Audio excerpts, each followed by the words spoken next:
Candide by Voltaire, Chapter 3. How Candide made his escape from the Bulgarians, and what afterwards became of him.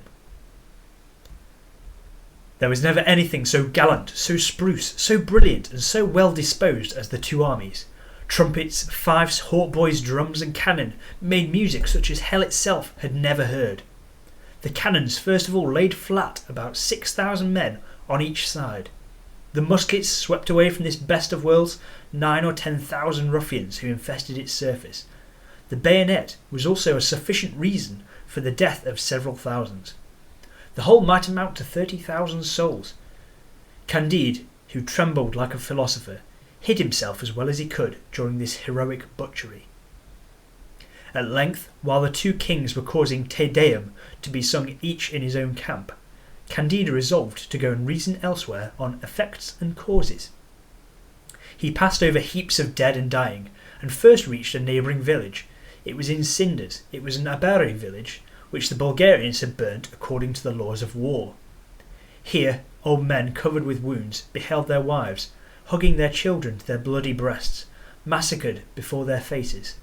There, their daughters, disembowelled and breathing their last after having satisfied the natural wants of Bulgarian heroes, while others, half burnt in the flames, begged to be despatched.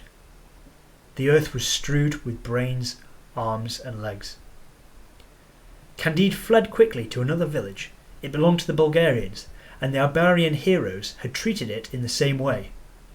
Candide, walking always over palpitating limbs or across ruins, arrived at last beyond the seat of war, with a few provisions in his knapsack and Miss Cunegonde always in his heart.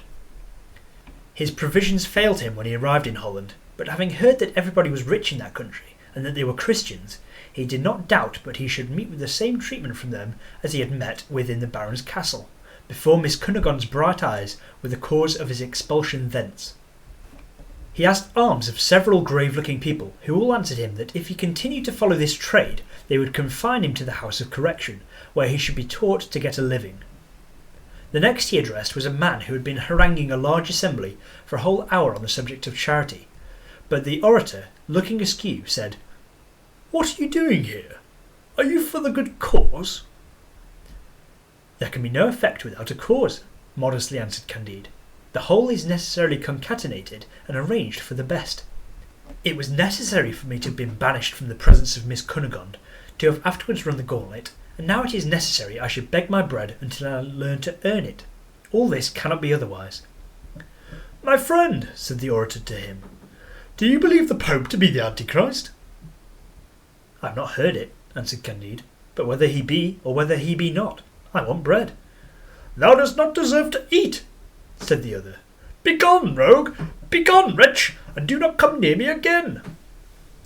The orator's wife, putting her head out of the window and spying a man that doubted whether the Pope was an Antichrist, poured over him a full, "Oh heavens! To what excess does religious zeal carry the ladies?" A man who had never been christened, a good Anabaptist, named James, beheld the cruel and ignominious treatment shown to one of his brethren, an unfeathered biped with a rational soul. He took him home, cleaned him, gave him bread and beer, presented him with 2 florins, and even wished to teach him the manufacture of Persian stuffs which they make in Holland. Candide, almost prostrating himself before him, cried, "Master Pangloss has well said that all is for the best in this world, for I am infinitely more touched by your extreme generosity than with the inhumanity of that gentleman in the black coat and his lady." The next day, as he took a walk, he met a beggar all covered with scabs, his eyes diseased, the end of his nose eaten away, his mouth distorted, his teeth black, choking in his throat, tormented with a violent cough, and spitting out a tooth at each effort. End of chapter 3.